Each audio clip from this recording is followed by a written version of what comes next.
forward button. Okay, there we go. And Caitlin, did you want to say something about the series here before I begin? Sure. Just a few housekeeping notes that people are asking is this is being recorded, and so we'll place it on the Facebook event through the MSU Extension page. And I put that down in the chat button in case you didn't know where that was. Anybody who co-hosted the event, that information would automatically be posted to that event as well for those other extension pages that are out there.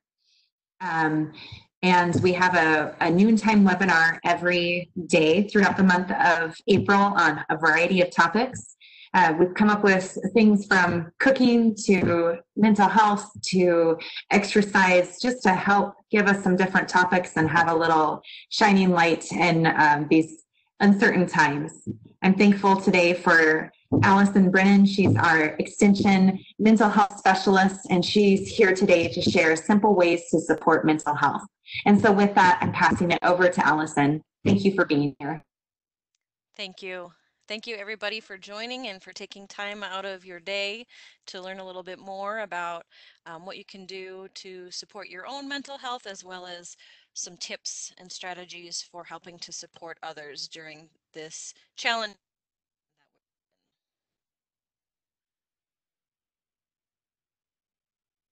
Off with a little bit of background here about what is meant by the term mental health. So what are we really talking about when we're talking about mental health and supporting mental health?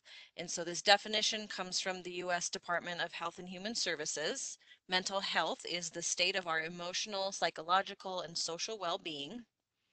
And mental health is directly related to our thoughts, our feelings, and our actions. So there's a lot of connection there between how we're feeling, what we're thinking, and then, of course, our behaviors. Just as everybody has physical health, everybody has mental health. And of course, that can be in different that can have different qualities and be in sort of different states, right? Poor, fair, good, very good, so on. But the point is that we all have mental health. I wanted to start us out today just by taking a moment to acknowledge and accept the feelings we've been having. I know a lot of our routines have changed, our day-to-day activities have changed. We might be feeling afraid or, not really certain of the future and where we're headed. And of course, seeing all over the news the rising number of cases and deaths, of course, is very distressing in a lot of ways. And so I just wanted to take a moment here for us to reflect on the impact that this has been having on us. And it's not all bad. Of course, even when we have moments that are difficult, we can still have moments of joy and hope. And I'm going to pop this list up here. So take a look at this list and think about over the past week, how many of these different emotions have you felt? And when I look at this list, I can personally say that I have felt every single in the last week. It's sort of a roller coaster in some ways from one day to the next. And so if you're comfortable and want to share if you've felt any of these emotions, or if there's something that's not captured there, go ahead and share in the chat box. No pressure, but I just wanted to give people the opportunity to talk about what they've been feeling over the past week or more, with all of the changes and uncertainty that we face.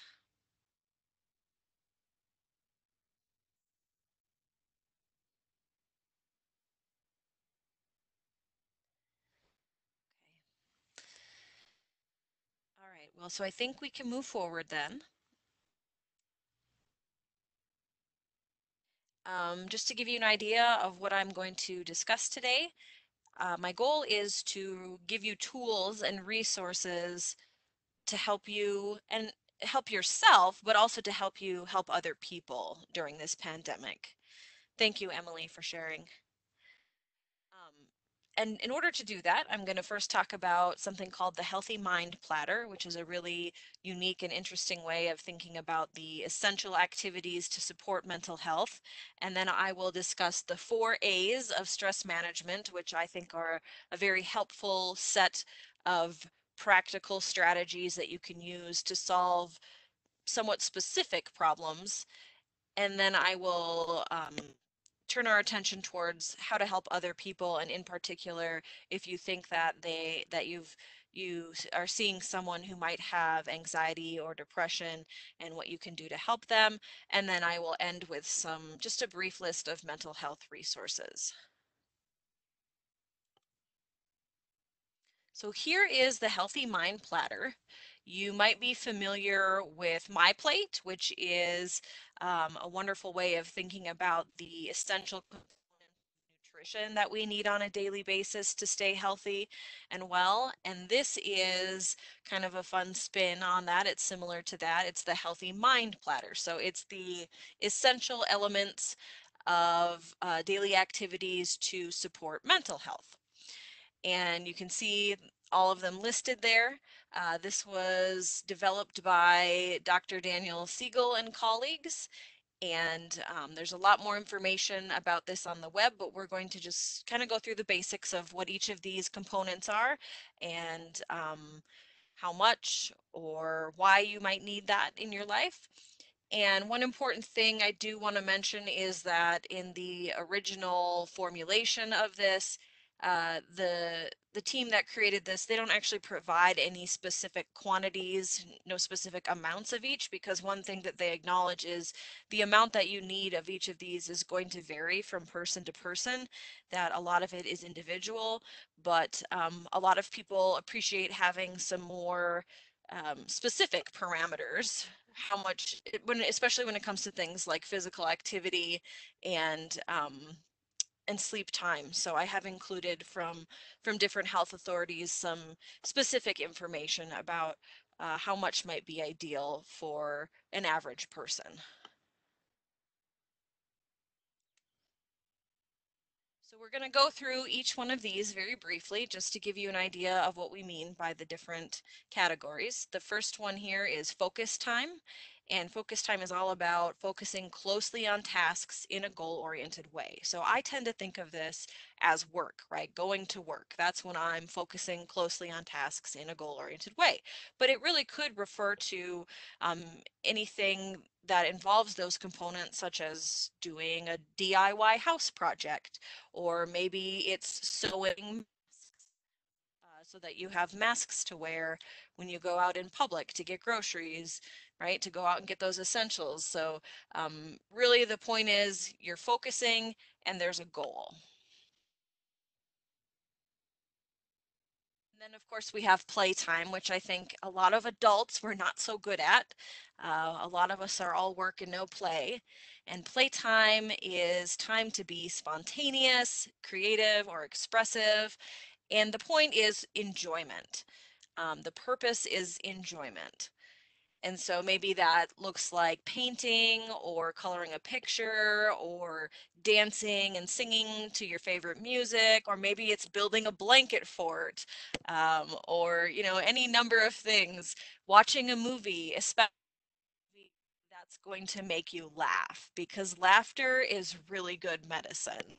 When you laugh, you have oxytocin. You can, especially if you're watching a movie with someone else, you get those feel good endorphins and feel good chemicals that your body naturally produces, and laughter can actually help bring down the stress response in your body. It can actually help bring down your cortisol levels. So if you find something to laugh about, that can be very, very helpful. And then one that is particularly challenging for a lot of people right now is connecting time, being able to have social connection with other people. And I've seen some really interesting ways that this is being done with all of us practicing social distancing. So things like having watch parties where people can watch the same thing together at the same time, and then afterwards they discuss it online. video games that you can play online with your friends. Um, my partner has been doing that quite a bit, playing some PlayStation games that he can play those with his buddies all over the United States. And so they all tune in at a certain time and work together. And another example would be there are phone apps for games. I have Ticket to Ride, which you can then play asynchronously. So you don't have to be on at the same time. You can just kind of go back and forth throughout the day depending on what works for you. So those are some ways to have social connection when you're apart from other people. And then connecting with pets or the natural world. So it doesn't, of course, we all want connection with people, but when that's difficult, it's good to also have connection with pets or the natural world. And so I spend a lot of time cuddling with my pets.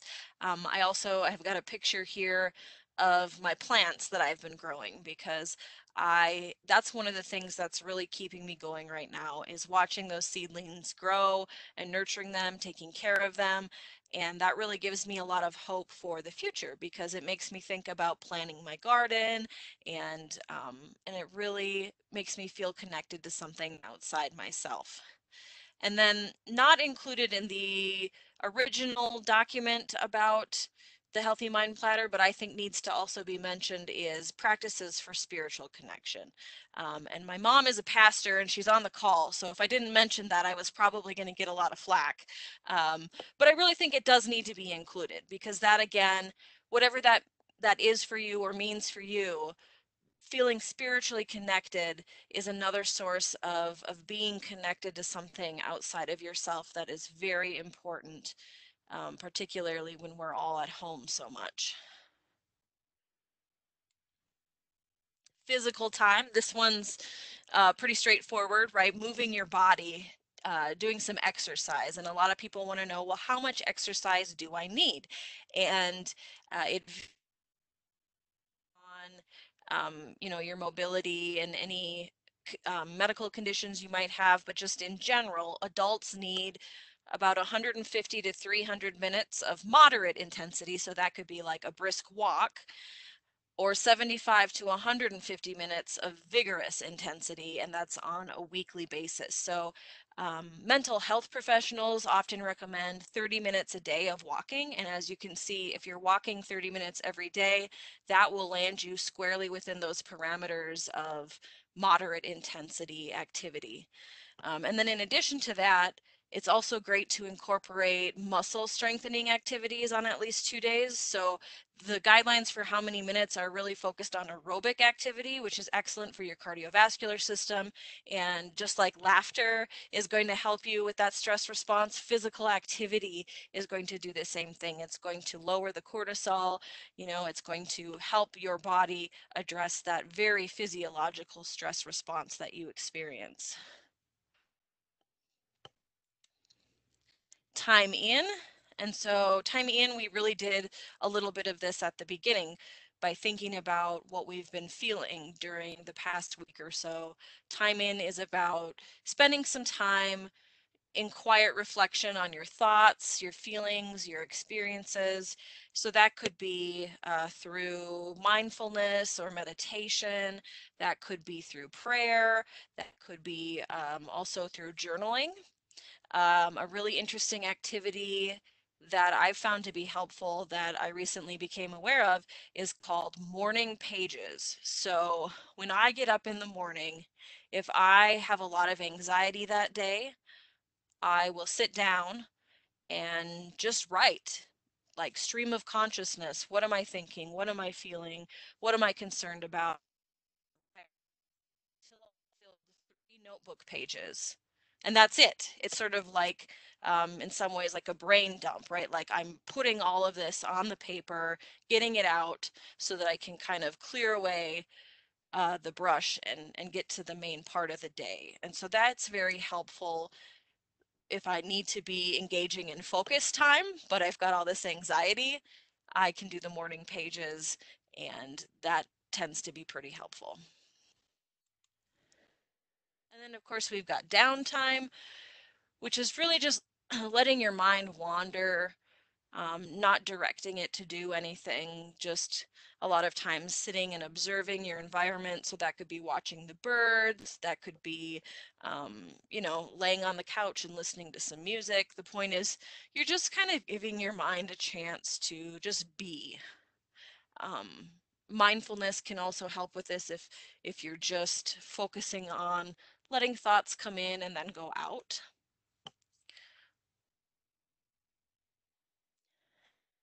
Course, we have sleep time, and sleep is so, so important for mental health. Um, there's just a lot of literature now about how important, in particular, sleep hygiene is, and the CDC site here that I've linked to, um, the CDC site about sleep includes a lot of information of the importance of having a consistent sleep schedule, of certain practices that might interfere with sleep. So if you're looking at your cell phone screen right before bed, sometimes that can interfere with your ability to really sleep well. So it's not just about the amount of sleep, although that is important. And for adults 18 years of age and older, the amount is at least 7 hours per night. It's a lot more for children and adolescents.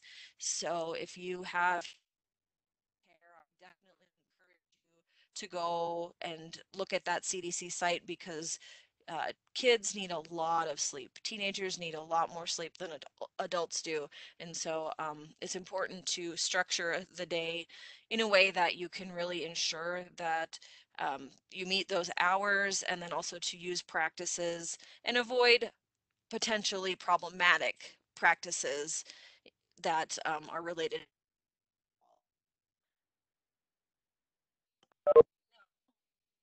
I wanted to mention that if you are interested in self-assessment and think that maybe you could use some work on your balance in your day of these different components, you can use this activity here. For 3 days, you can track whether or not you had, first of all, whether or not you had that component in your day, just briefly what it was and for how long. And then if you do that over 3 days, you can get kind of an idea of, well, where am I missing something? What should I reprioritize, or how should I maybe change the way that I'm spending my time in order to better support my mental health? So this is a great activity that you can do. Just I challenge you to track your time if you think that you could maybe use some help. And I think, just like a lot of us can use some help with the My Plate veggies, I'll just admit it. I could use a lot more veggies on my plate. There are some components here of the Healthy Mind Platter that I could definitely use a bit more of too. Okay, so the Healthy Mind Platter is really a holistic view of how you're spending your time, structuring your day. It's really thinking pretty broadly about what you're doing to support your mental health. The 4 A's of stress management are more the ground view, right? So we've got the Healthy Mind Platter as the bird's eye view, and then we've got the 4 A's of stress management as the on the ground view. That's going to help us with situations that come up. So the 4 A's come from Mayo Clinic, the Mayo Clinic staff, and I've got the link there at the bottom if you want to go and read more. And they're coping strategies. And really what that means is that they're techniques that we use to manage both the sources of our stress as well as the way that we react to those stressors. And so we've got 4 A's: avoid, alter, adapt, accept, and we're going to go through each of those separately. Okay, our first A, avoid. Avoidance can be very helpful as a tool when you're trying to have control in the midst of a really chaotic situation. I wouldn't recommend avoid as your number one approach and your go-to all the time, but certainly when we've got something that is so intense and beyond our control, like this pandemic, avoid is very helpful for feeling a little bit more control. And what that looks like is really staying away from people, places, or other sources of stress that have been bothering you. Some examples here would be saying no to responsibilities that aren't urgent or essential. And similar to that, figuring out what are those most important things that you absolutely have to get done, and then just cross everything else off the list. If it's not urgent or essential, don't feel obligated to do it. And then this one here at the bottom, take a break from the news and social media.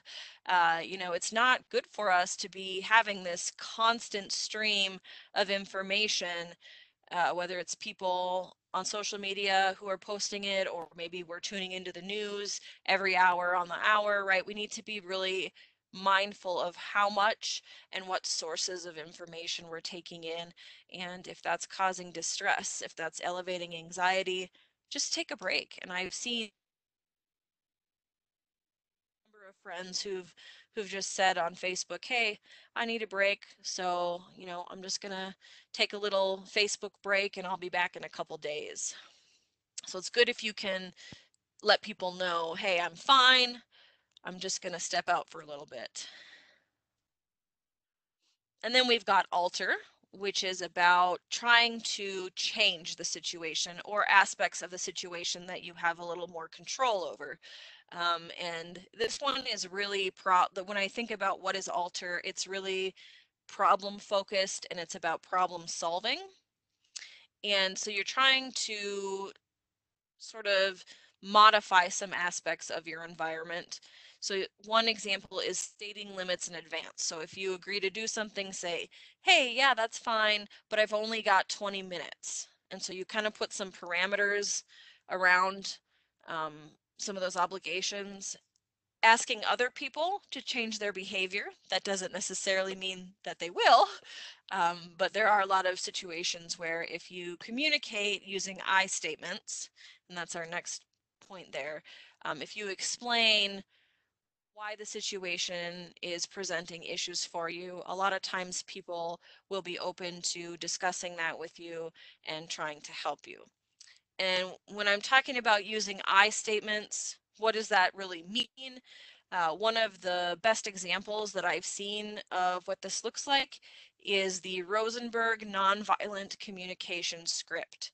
And so this is a 4-part script where you're using these I statements. So when I see blank, and then you would describe what is the causing you distress. And important here is just the facts. So you wouldn't say, let's say you came in and your kids had their toys all over the floor. You wouldn't come in and say, "Oh my gosh, the toys are all over the floor again."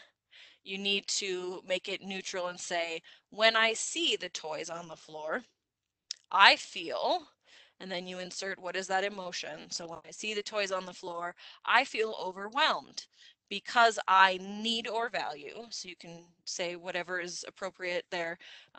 I might say because I value or I need a clutter-free environment.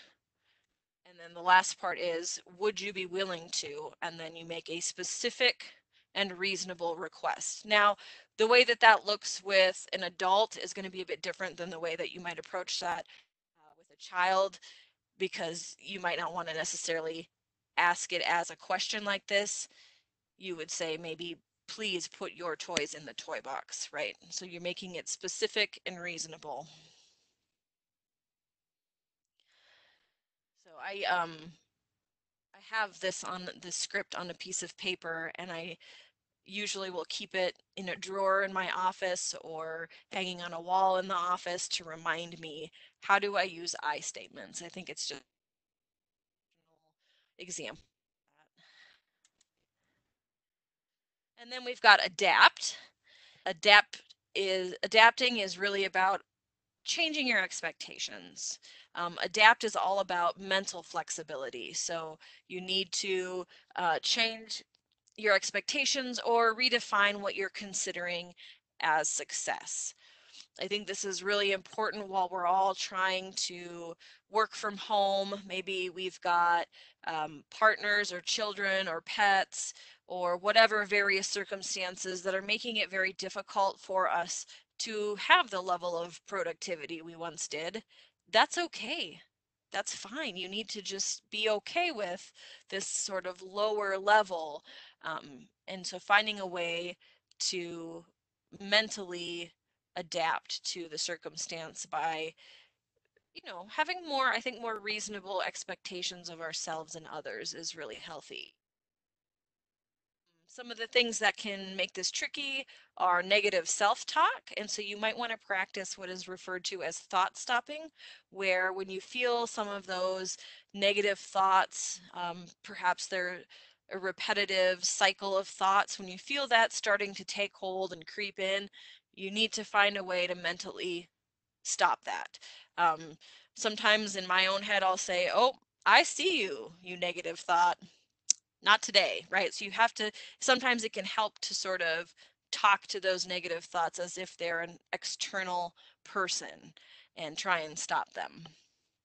One way I've seen this done that's really helpful is to write them on a piece of paper and either put them in an envelope or throw them away, because it gives a really tangible, concrete way of feeling like you've taken them, you've written them down, and now they're outside of your head.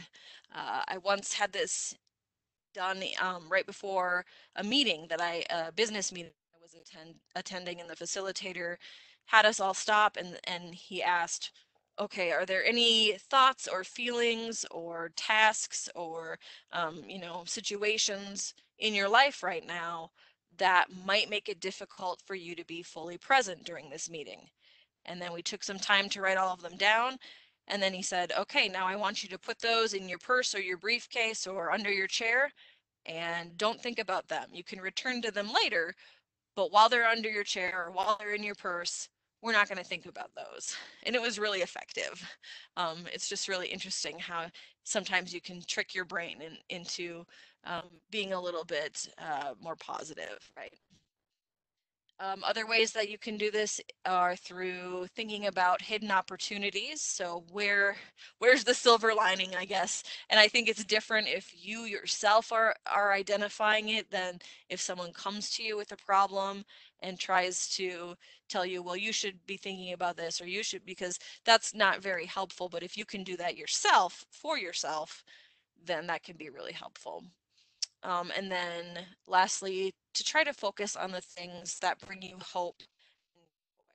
So to really decide and make a conscious effort not to let the negative energy consume you, but instead to really put your heart and soul into the things that give you hope and joy.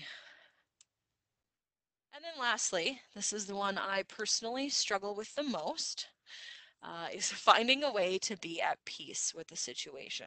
So acceptance is really all about um, finding some way to to be okay with it, and to sort of that expression, it is what it is. This can be done by talking with an understanding friend who's not going to judge you for expressing some of your frustration and negative emotions. I like to preface conversations with, hey, can I vent for a minute, so that I make it really clear that I'm not asking for them to problem solve, because people want to help and it's a natural tendency to want to problem solve. But really, I just want to be able to vent. Forgiving, including yourself. I think that can be hard. And then, of course, instead of letting negative energy dominate, what are those teachable moments? What can I learn from this experience? And that's really about having a growth mindset where you say, that didn't go as well as I hoped it would, but there's something I can learn here. I might not like the situation, but I'm going to try to take from it what I can. Okay, so just very quickly here, if I can do this correctly. Um, okay, did you all get a poll? Did the poll pop up? Oh, no, I don't think it worked. Not yet. No, I think I accidentally erased No. them. I think we're just gonna have to skip this because of time.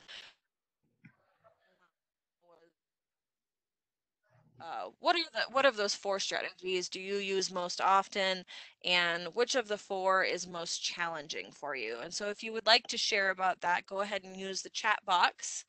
I would say the strategy that I probably try to use most often is to alter.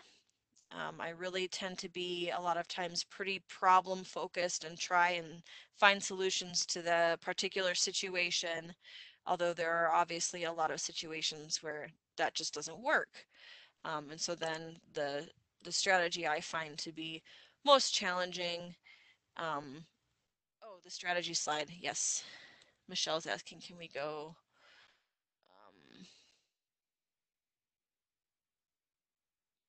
Okay, how do I go back here?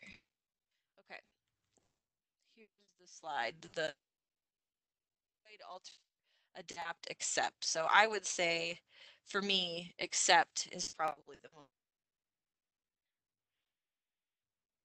If anybody else wants to type in the chat box and let us know what works for you and where could you maybe use some practice.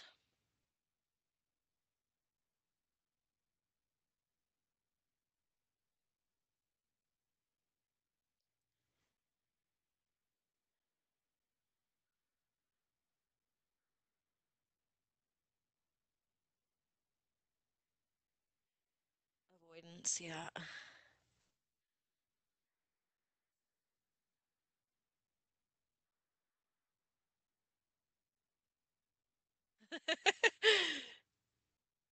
Thanks, Jackie. Thank you, Jolene.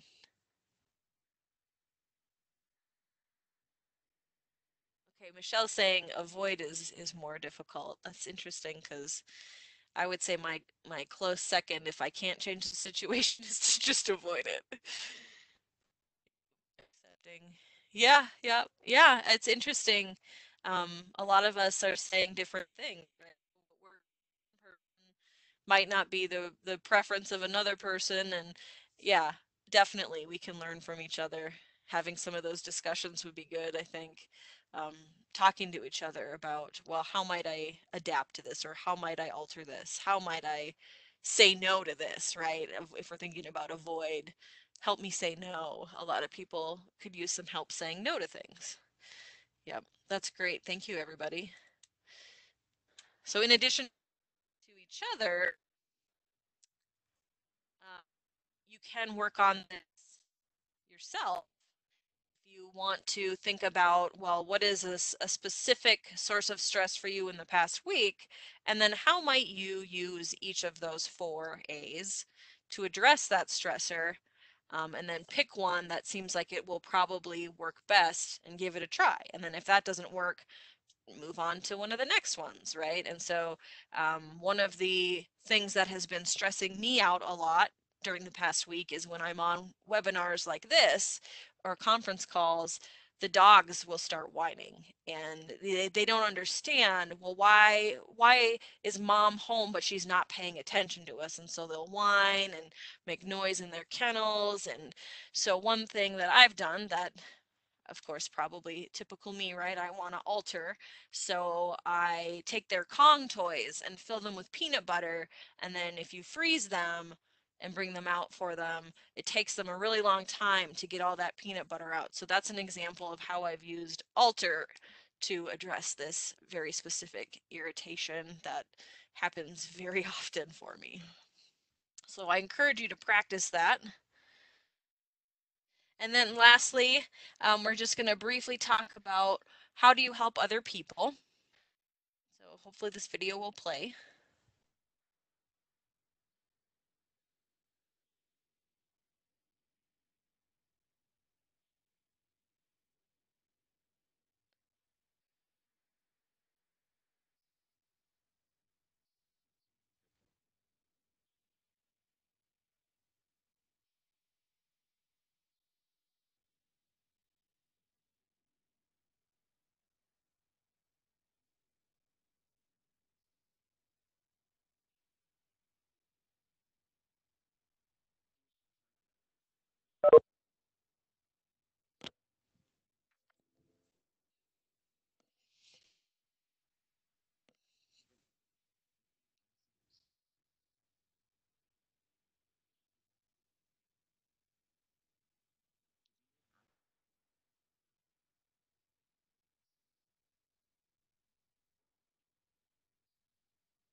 So I realized that was more specific, youth and teens, encouraging them to talk to adults. But really the take home there for anyone is to be aware of those signs so that if you see them, you can have a conversation about that and get yourself the help you need or get someone else help that they need. And so the next slide here. So how do you do that? How do you help someone who seems like they might have anxiety or depression or they're under a lot of stress? And this graphic that you see here comes from Mental Health First Aid, which is an evidence-based mental health literacy program. And they suggest 5 different components here. The really kind of the beginning point in a lot of cases is to assess for risk of suicide or harm. First, you would find out, is this person in crisis? And if so, you need to help them through that crisis before you get to these other steps. So if you think that somebody might be suicidal, the most important thing to do is to ask them directly, are you having thoughts of suicide? And if they say yes to that, the follow-up question is, do you have a plan? And if the answer is yes to do you have a plan, that's a very life-threatening situation. And if the answer is yes to either of those, you want to stay connected to that person until you can work with them to get them some professional help. Now, if they're not in crisis, if they're not answering yes to those, or they're not having a very acute like panic attack or episode of psychosis or something like that, but they are in distress, then you want to practice listening without judgment. So just showing that you care and listening attentively, asking them sort of some follow-up questions to show that you care. Then you would give reassurance and information. So you assure them that there's hope, that things can change. You would want to give them some information about how that's possible. And then our last 2 here are our E's. We encourage appropriate professional help and we encourage self-help and other support strategies. So you might offer to help them find professional help, whether that's a primary care physician or a mental health professional, right, or a psychiatrist, whoever that might be. An important thing to note during the pandemic is that mental health or behavioral health providers do have the ability to do telehealth. They can a lot of times do either a phone call or use a secure online system to still provide counseling and therapy services. So that's something to consider. And then encouraging self-help and other support strategies, which is kind of what we talked about for most of the presentation, right? Is how do we help ourselves? What are some of those strategies that we can use?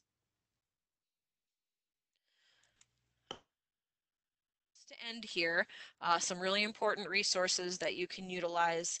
The Lifeline and the Crisis Text Line, I'm going to talk about those first. So the Suicide Prevention Lifeline, that's a national lifeline that you can call from anywhere in the United States and they will respond. They will actually, if you need help trying to decide about how to help someone who appears to be in crisis, they will actually coach you through that and sort of walk you through that and help you find help for that person. Or if it's for yourself, what they do is they direct you to a regional center where they can get you information that's specific to your area. The crisis text line is a similar service, but it's texting. And so if you're in Montana, you can text MT to 741-741, or if you're anywhere in the US, UK, or Canada, you can text home to 741-741. And again, they'll try to direct you to services and resources specific to your region. And then the links here that I've included, I really encourage all of you to check these out if you haven't. The top one, the MSU extension, Montana Egg Producer Stress Resource Clearinghouse.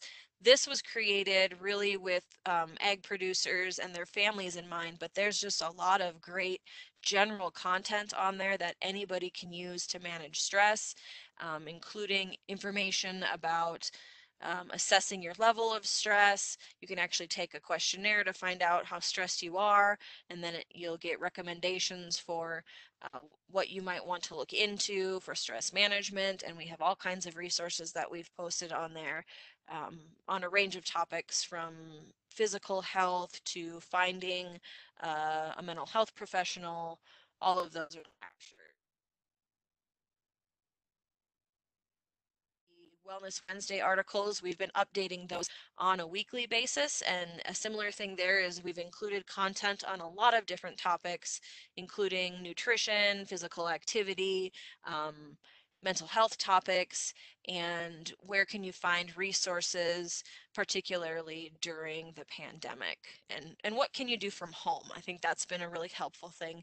Physical activity from home, cooking from home, strategies to manage stress that you can do at home. And with that, I would like to open it up for questions. If anybody has questions or would like to share anything, we've got a few minutes to do that.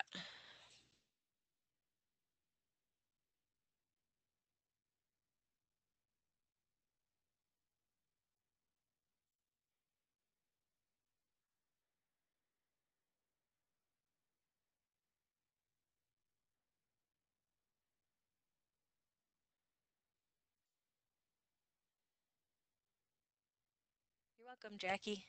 Thanks for tuning in. Thanks, Michelle.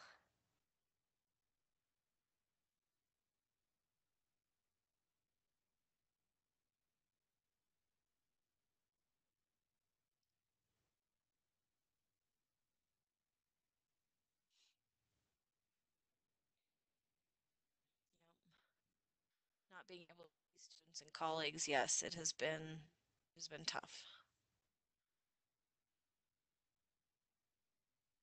Thanks, Kelly.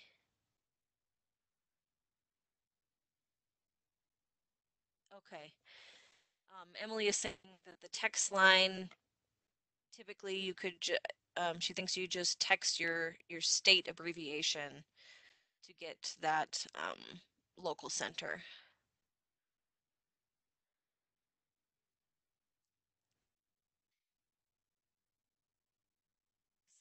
That should be helpful. Thanks, Laura, for joining. Yeah, connection is a huge part of, we're social creatures, social animals. We have to have connection.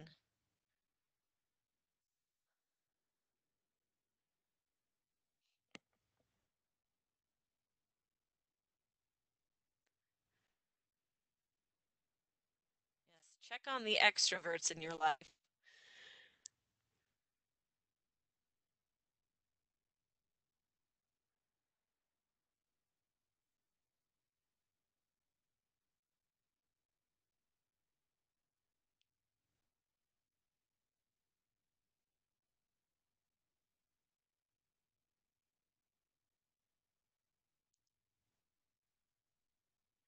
Well, thank you everybody for spending some time learning about this today and sharing your own experiences. I had a good time talking to you all and hearing from you all and seeing people. Yeah. So take care, be well, and have a wonderful afternoon. Thank you.